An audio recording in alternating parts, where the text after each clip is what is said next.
সকল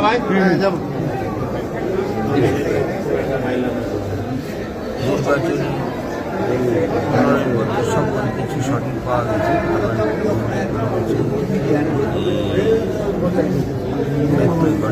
শুধু আমার যার মামলার ইনফরমেশন মনোনয়নপত্রে উল্লেখ করা হয়নি বিধায় আমার মনোনয়নপত্র এটা সামান্য ব্যাপার।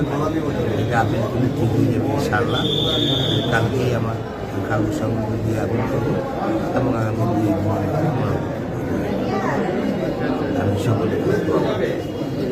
আর যদি আল্লাহ রহমত করে সব ঠিক হয়ে যায়, আপনি তো নির্বাচন করবেন, স্বতন্ত্র প্রার্থী হিসেবে আপনার চ্যালেঞ্জ কেমন? যেহেতু একটা দলীয় প্রার্থী আছে এখানে, বিএনপি। স্বতন্ত্র প্রার্থীতে আমি চ্যালেঞ্জ মনে করি মানুষের ভালোবাসা আছে। দীর্ঘদিন যেমন এলাকার নেতাকর্মী পাশে ছিলাম, পাশে আছি, আগামীতেও থাকবো।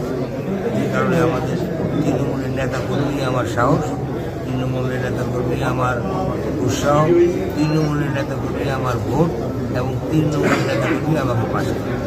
যদি আল্লাহ তাআলা রহমত করে আপনি যদি সংসদে যান, আপনার ভূমিকা কি থাকবে? সব যেহেতু আপনি দলীয় প্রার্থী না, স্বতন্ত্র প্রার্থী হিসেবে বাস করবেন, আপনার ভূমিকাটা কেমন?